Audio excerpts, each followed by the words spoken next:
Kaya lang siyempre habang nagbibinata tayo, may mga bully sa school, eh. Parang Oo, ano mo yun, hindi parang mawawala habang yan. napasok ako nun, 'di ko makalimutan, papasok ako sasabihin sa'kin nung kaklase ko, "Oh, nandiyan na si Jario." So parang ano, parang nabibisit ako sa gano'n kasi ano bang ginagawa ko, naghahanap buhay lang naman ako, eh. Yung plano kong gano'n, eh, iba ang nangyari dahil nga nalulung ako nun sa babae. Oo, gano'n na nangyari nun. Siyempre alam mo yung first time mong lumayo sa comfort zone mo, first time mong Oo, lumayo sa buhay na nakasanayan mo, para kang uncontrol nakawala. na uncontrol na feelings, mga Mm. gano'n. Nung paglapit nung isang Pilipino, natatawa-tawa sa'kin na dahil nga siya yung nag-lock, walang sabi-sabi. Pagsuntok ko sa mukha dahil may goggles na ganito na ano, dugo yung ganito kasi nag-crack yung ano, eh. Pinasok ko yung Okey. unang Taiwan ko, that was 2012. Pagdating namin ng Taiwan, nanghinayang ako dun sa buhay na iniwanan ko sa ano, sa Pilipinas, sa Ace Hardware. Hmm. Kasi parang feeling ko dun ako nabuo.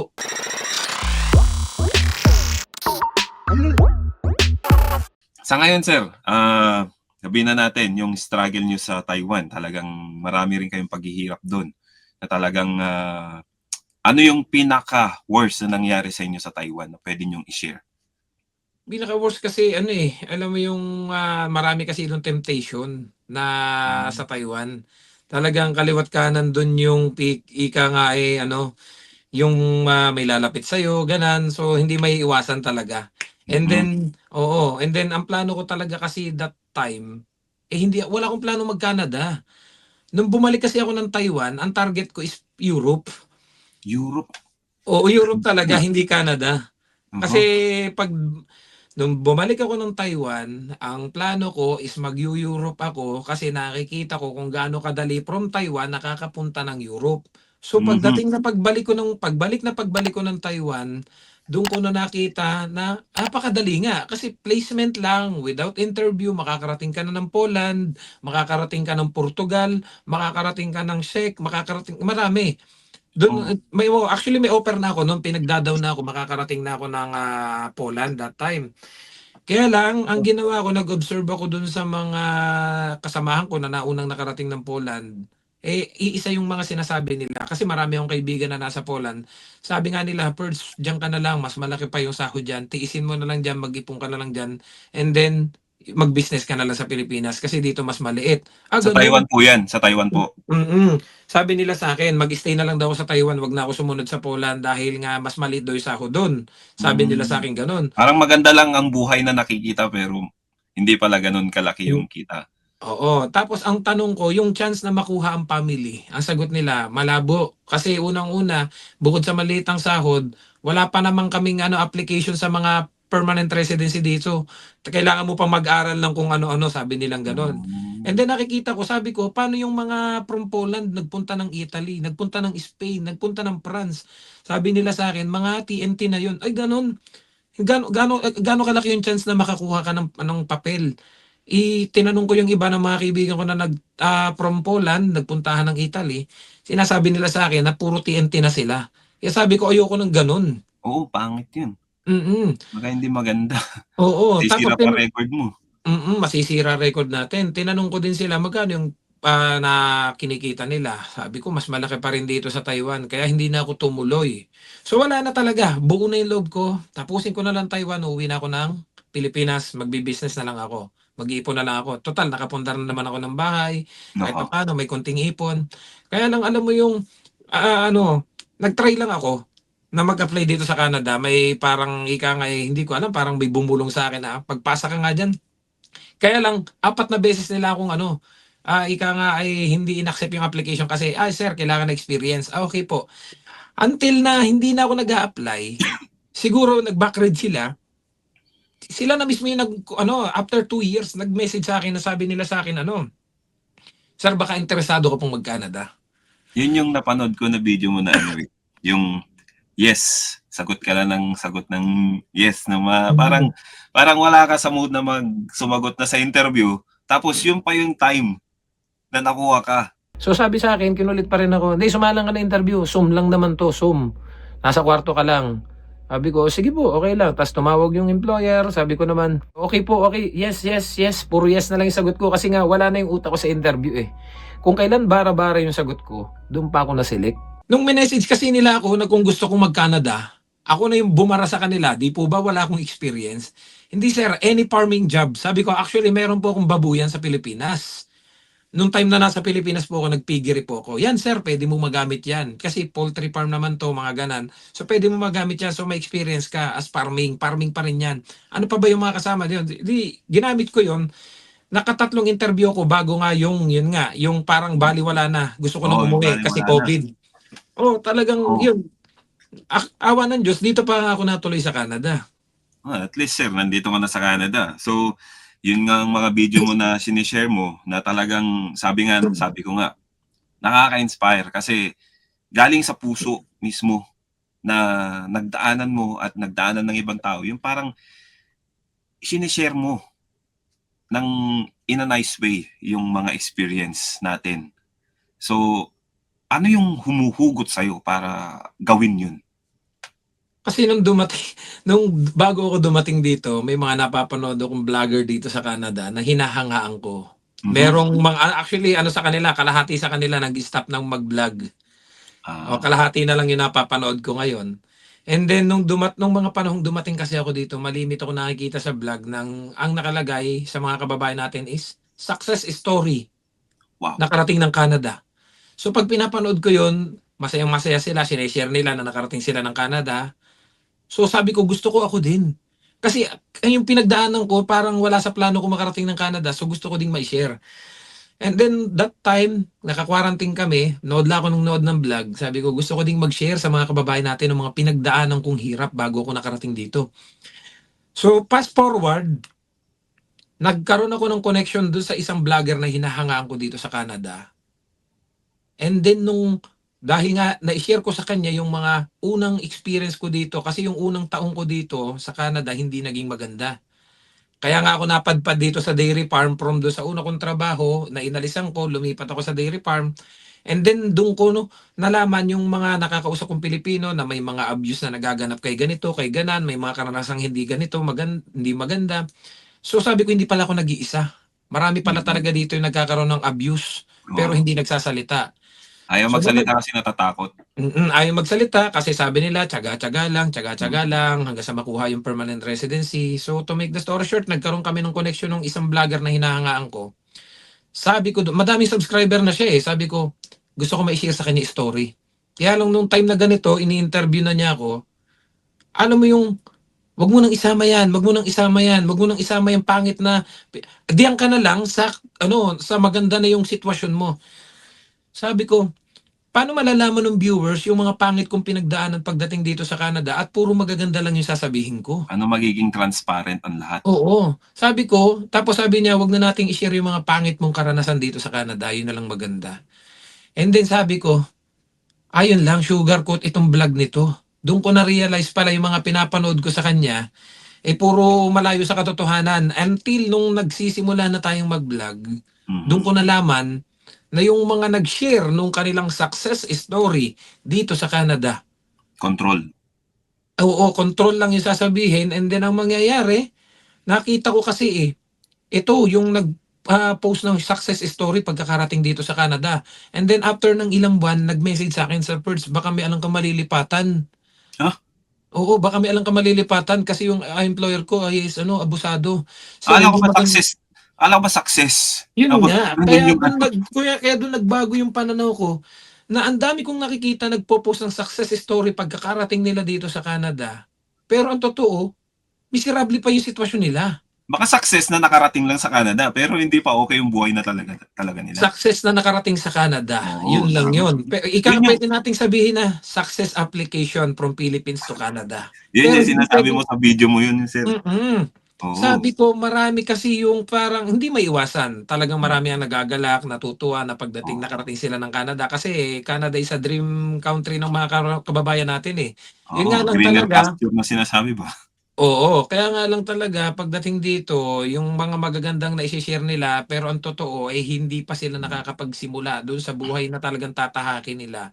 Ang ending ang dami kong mga story sa mga kababayan natin nagcha-chat sa'kin, tumatawag Oo, sa'kin, nagshe-share ng story nila, yung mga hindi nila magandang kasi para sa'kin ang pinaka talagang success story dito, yung sa dami ng hindi magandang pinagdaanan mo, talagang halos halos maging homeless ka na halos talaga. May mga nakikita ko diyan, tumitira na sa oo. sasakyan, And then Maraming gano'n sir dito ngayon. Kasi mm, hindi naman sa pag-aano, kasi na-o-overwhelm sila sa anong nangyayari sa kanila, nakakalimutan na nila na may mga obligasyon din silang kailangang ano, tapos mm, bisyo rin kasi ng sumisira sa kanila, eh.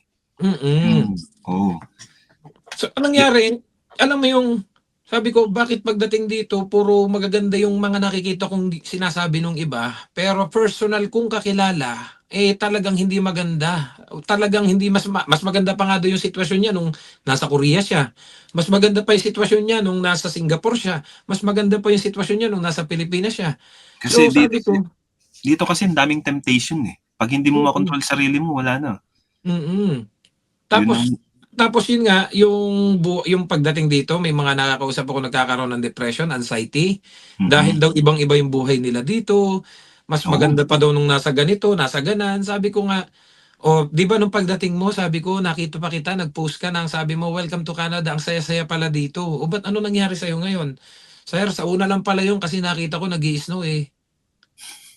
Oh, snow lang ang masaya sa una, sa pero ang una. buhay dito hindi natin masasabi. Meron pa nga, eh, na-interview mo sir, na talagang niloko siya ng tawag dito, Ng niloko siya girlfriend ng niya. partner niya Oo, na talagang nagpursige siyang makuha rito, pero hindi maganda yung naging outcome nung nandito. Alam mo yung mga gano'ng kuwento ng kapwa nating Pilipino, mas marami pa ang mas masahol na nakakausap ko, mm. na nakakausap ko rin, nakakapagtanong din ako, nakikipag-communicate din ako sa kanila. Inaalam ko yung mga buhay-buhay nila. Kumbaga, lagi nila sinasabi sa'kin na, "Maganda yung mga ginagawa mo, yung sinasabi mo, Atoy," sabi nila sa'kin, "kasi makatotohanan yung sinasabi mo." Kasi ako rin sa totoo lang, yung expectation ko na akala ko magiging okey na yung buhay ko pagdating ko dito, yung realidad ang sumira talaga Mm. sa expectation ko sa Canada, which is dun din ako na-force na gumawa ng mga content dito. Although yung mga ginagawa ko patawa-tawa, good vibes, pero may laman din ng konti yung mga experience ko. Oo. Dun kita nakita na talagang ikaw matapang, atapang-atao. Hindi kasi ano, Sinasabi mo talaga yung totoo. Hindi kasi ang gusto ko lang yung mga darating dito, maitama yung mga maling paniniwala nila kasi hindi lang naman ako. Even Oo, yung mga kasama ko before na naiwanan dun sa Taiwan na nangangarap makarating dito, iisang oo. iniisip, pagdating mo dun makakakuha ka na kaagad ng sasakyan. Yun ang Ay, iniisip. Hindi lang ako, kasi marami din akong kasama sa Taiwan na nangangarap makarating dito, na iniisip nila, "Perds, 'pag nakarating ka dun makakakuha ka na kaagad ng sasakyan. O madali ka dun makakakuha ng sasakyan. Yayaman ka na dun." Yun ang mga iniisip nila, puwede kang mag-double job, triple job." 'Di ba hindi naman pagdating mo dito 'pag close working permit ka kailangan mo munang mag-antay na ma-PR, 'pag PR ka na ma-PR, dun ka palang mado-double job, triple job, 'di oo. ba? Mm. Hmm, Kasi ay hindi nila kasi alam yung mga rules na mga ganyan. mm, Ang pinapakita lang kasi ng karamihan, "Uy, naglabas ako ng bagong sasakyan, meron nakakabili ako ng ganito," sabihin na natin. Pero hindi nila sinasabi na hindi ako puwedeng mag-double job kasi close permit ako. Yung bagang mm, hindi nila dinetalye or ibinibigay yung totoong nangyayari sa kanila. mm. Ta ta Kumbaga rangya lang, rangya. mm. Tapos may na-encounter pa ako ditong isang kababayan natin, talagang atat na atat siyang ma-PR. Sabi ko, "Ba't ka ba nagmamadaling ma-PR? Kadarating mo palang 6 months ka pa lang dito." Sabi niya sa'kin, "Kuya Perz, kailangan ko na talaga ma-PR kasi kailangan ko mag-double job, triple job." Sabi ko, "Ha, yan ba yung pangarap mo sa buhay pagdating mo dito?" Kasi sabi ko, ako, ilang taon na rin naman ako sa Canada kahit papaano, pero nakita mo ba ako nag-second job? Hindi, 'di ba? Kasi may ginagawa akong isang bagay na alam ko na hindi ko na kailangan mag-second job. Pero kung gusto mo sa sarili mo na habang buhay ka na dito magdo-double job, triple job, 'pag nakuha mo yung permanent residency mong 'yan, good luck sa'yo. Parang wala ka ng work-life balance niyan dito. Ano yun, nalulong na ba sa kung anong bisyo yan at kailangan na niyang ano? Hindi, Or marami mababa yung ano niya, yung main na trabaho niya, gano'n? mababa yung sahod niya and then may mga kailangan siyang suportahan sa Pilipinas. Ah, So yun yung nakikita kong hindi balanse dito. Kaya sabi ko, hindi. Kung ano lang yung nakikita kong totoo, kung alam ko yung kung ano yung nangyayaring personal experience ko at yung mga nakakausap ko. mhm. Kasi may mga nakakausap ako na, Perds, i-share mo to sa vlog mo. Ito yung sitwasyon ko, ganan. So ako na lang parang yung nagiging parang boses nila. Kasi nga, ano eh, Tama, gusto ko, tama oh, yung sinabi mo, sir. kasi ang gusto ko talaga ay makarating doon sa mga kababayan nating nangangarap makarating dito yung totoo lang. Kung naka-experience ako ng maganda, i-share ko sa kanila. Kung Oo, naka-experience ako ng pangit, i-share ko sa kanila. kumbaga Hindi balanse lang talaga. oo, Wag balance. mong pinipiliin yung maganda lang, yung maganda Oo. lang. Oo, at never kong sinabi na pangit ang Canada. Lagi Hmm, kong sinasabi nasa tao pa rin 'yan. Para sa akin maganda ang mga opportunities dito sa Canada, kaya lang kung darating kayo dito yung expectation ninyo ay napakataas. oo, So mabibigla ka talaga. mabibigla ka talaga 'pag yun ang expectation mo, napakataas talaga na pagdating mo dito sa Canada, solve na lahat ng problema mo. Oo. Hindi success story yung pagkuha mo ng sasakyan dahil nakapaglabas ka ng sasakyan, hindi. Mm.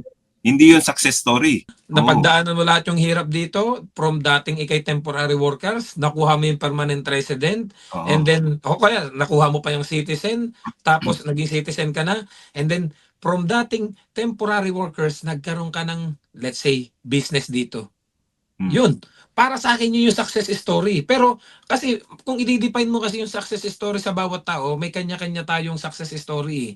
For example ako para sa akin success ako. Bakit? Wala man akong business dito, hindi pa man ako permanent resident dito at kasalukuyang naka-apply pa lang tayo. Para sa akin success ako. Bakit? Yung mga bagay na wala ako dati sa Pilipinas, meron na ako ngayon. meron ka na ngayon. Napag-aral ko ng sabay yung anak ko, yung misis ko. Ako, nakapagtapos na rin ako ng pag-aaral dito. Oo nga, Pero eh. Congrats nga pala yung oo. ano, Kaya nang sabi dahil ko, sa Canada nakapag-aral oo. ka. Yung kasing success na yan, marami kasing ano eh, kaya hindi maiwasan yung mga kababayan natin pagdating dito, they called it success story. Para sa kanila, success story yon. Kaya lang, which is maraming kababayan natin yung parang naliligaw na iniisip nila, ay pag nakapag-Canada pala ako, success na. Pero hindi, marami ka pa ditong tatahaking problema, marami pang ups and downs. Yeah, Kaya tama, kaya para marami sa kaya para sa akin, kung ano yung meron ako ngayon, although hindi ko pa nakukuha kung ano yung meron yung mga kakilala ko dito, na may malaking bahay na, may sasakyan na, may Tesla, kung ano-ano, wala man ako ng mga ganyang bagay. Para sa akin, small things na mga nakukuha ko is a blessing. At saka pinagpapasalamat ko yung kay Lord na sabi ko nga, success na ako nun. oo, Yung mga bagay na wala ako dati, meron na ako ngayon. And step by step lang. Kung ano man yung bagay na hinahangad ko sa in the future, hopefully, baka mangyayari yan. Kailangan lang determinasyon at saka huwag ka lang makakalimot sa taas. tama po. Po pala, speaking of success, may sisingit lang po akong success dito 'no. Meron kasi siyang pinost about something like, kumbaga hindi ka totoong Pinoy kung galit ka sa success ng iba. Ano yung masasabi niyo dun na hindi ka totoong Pinoy kung galit ka sa success ng iba? Hindi ka I mean, totoong Pinoy kung galit ka sa success ng iba. Depende kasi yan eh. Kung halimbawa, sinasabi niyang success ng iba, hindi ka totoong Pinoy kung galit ka. Hindi din eh. Kasi siguro kaya siya nakakatanggap ng mga ganong klase ng salita na success ng iba. Kasi ako naman, base sa mga comments na natatanggap ko, marami namang natutuwa, nagpapasalamat, and uh-huh, happy sila kung ano yung meron ako from dati daw na wala ako. Siguro kasi depende yan eh. Bilang vlogger kasi dapat responsibilidad natin kung ano yung mga inilalabas nating content. mhm, Kasi nung napanood ko din naman yung mga vlog na ginagawa niya, I know, naintindihan ko siya. Naunawaan ko siya kasi ginagawa niya yun is for the content. Parang ika nga para mang-hype ng mga kababayan natin. uh-huh, Kasi maraming klase ang content creator eh. Merong ika nga gagawin mong katawa-taway sarili mo kahit tama, magmukha ka ng tanga na for the content, kahit na gawin niyang tanga yung sarili niya, kasi for the views. for the Kaya views, lang, kaya nga lang kasi, in reality, ano yung itinatanim mo sa mga viewers? So itinatanim mo sa kanila maling na kaalaman. Oo, maling kaalaman at ang tinatanong may nabasa nga ako dun sa mga comment dun, eh, sabi nga nung mga nababasa kong comment until now naka-save sa'kin, naka-screenshot. Sabi nung isang mga nagko-comment dun, "Salamat sa'yo dahil sa'yo naunawaan ko na ang tanga pala puwedeng makarating ng Canada." Oh, at ang hindi ko pa maano, hindi ko malunok dun na comment ng isang subscriber niya sabi, "Sa ginagawa mong 'yan, anong masasabi mo kapag yung anak mo nakita ng ibang tao, tatay mo pala 'yan."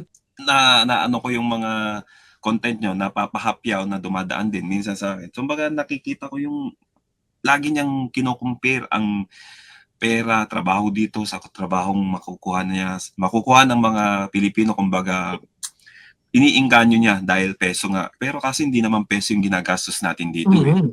Kumbaga talagang maraming taxes din, marami ding mga bayarin na kailangan. Hindi mo naman makukuhang buo yung neto. Kahit neto yan, may mga bayarin ka pa rin na Mm.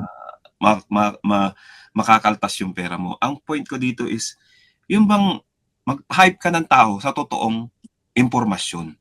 Hindi yung dahil gusto mong mang-hype ng tao sa false information Oo. dahil lang sa views.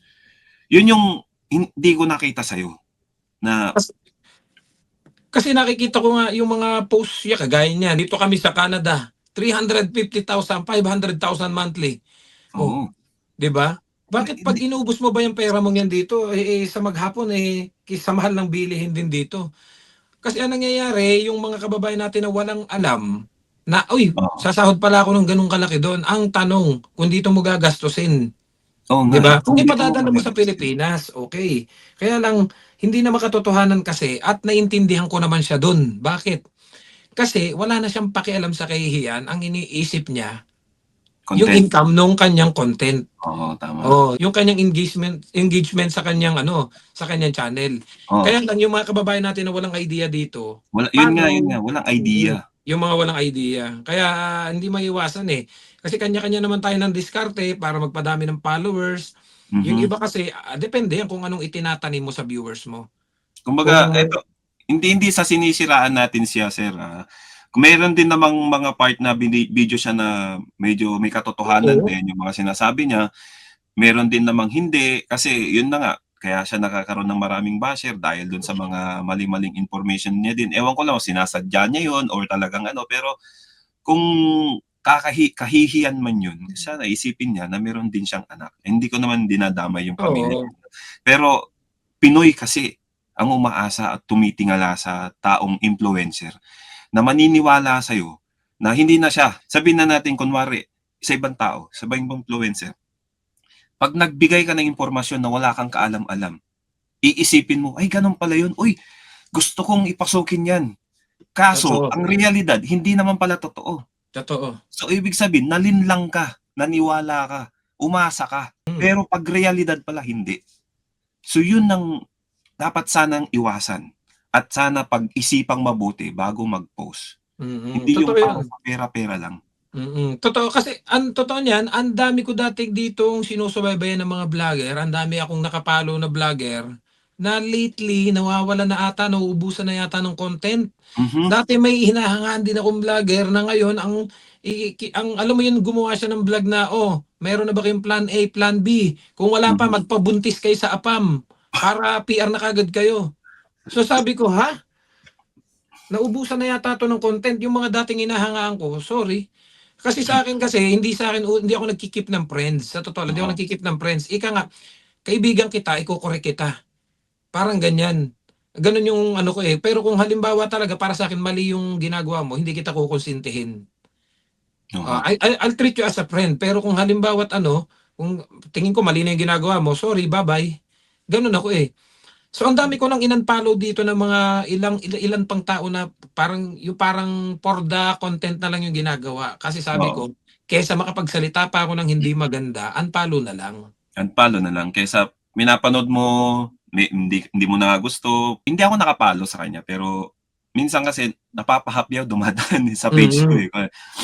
Hindi ko po siya sinisiraan, wala po kaming, intensyon na siraan siya. Kumbaga napag-usapan lang namin dahil sa success nga yung topic namin kanina, so parang naisip ko lang na yung nakita ko na success story na pinost niya na yun, ah, So parang sa akin kasi, hindi masasabing Pilipino lang yung naiinggit eh. Hindi lang Pilipino ang meron yan.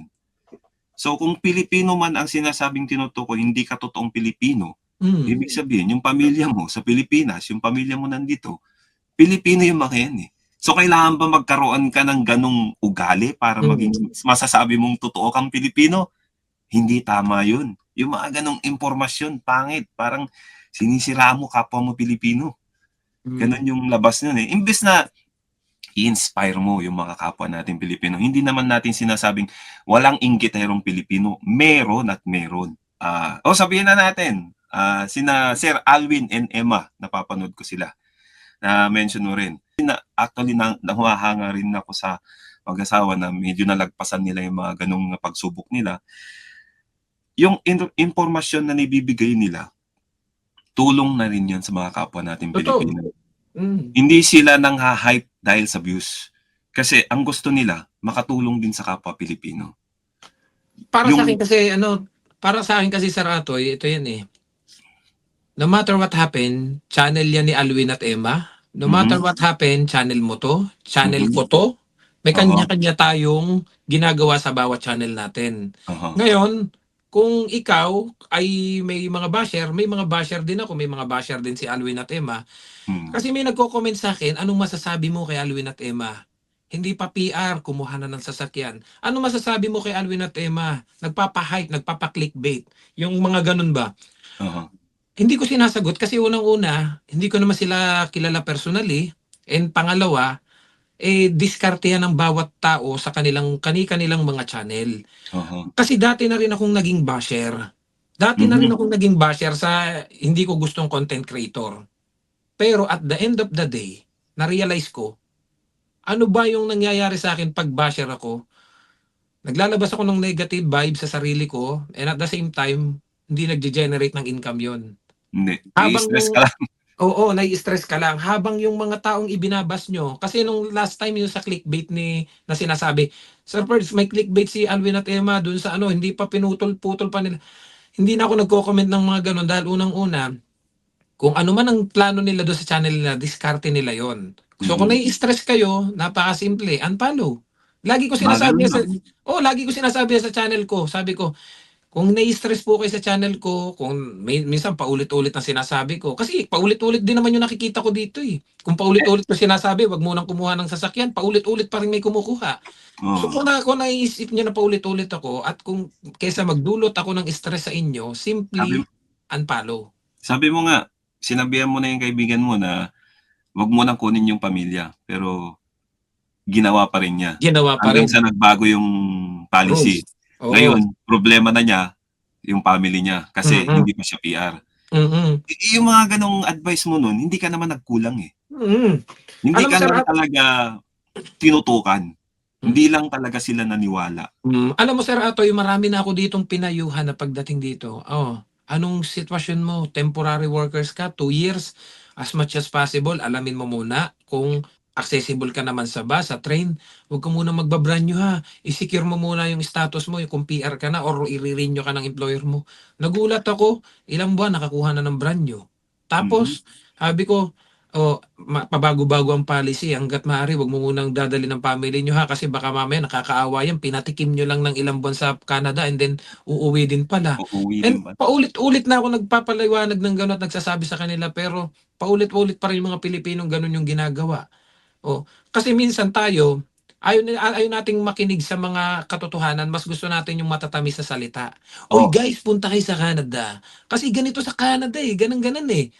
Mas gusto nila yung mga ganung pananalita. And then ito na, nakagawa na ng maling desisyon. Kaliwat kanan, nakikita kong post, paano po kaya ibalik yung sasakyan? Hindi ko na po kayang hulugan. Paano ko po kayang gagawin sa family ko? Ayoko po silang mapauwi. Wala yan yung mga na-encounter mo sir na problema nila. Mga viewer mo, mga naghahanap ng advice para sa sa kanila, ganoon. Nag-enjoy talaga ako sa pagkikipagkwentuhan kayo.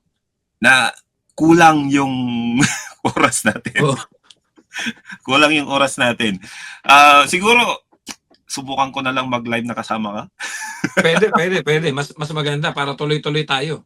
Oo, So kung kung ano na lang yung makukuha mo ditong magandang topic, yun na lang, and Oo. then live tayo next time. Nga pala, yung mga na-mention namin mga influencer dito, wala po kaming sama ng loob sa kanila. Siguro yung mga viewer may sama ng loob sa kanila, pero kami po wala. Wala. Masasabi lang namin na nasa viewer na po kung ano po yung papaniwalaan nila. Anyway, matatanda naman na kayo, alam niyo naman ang tama at mali.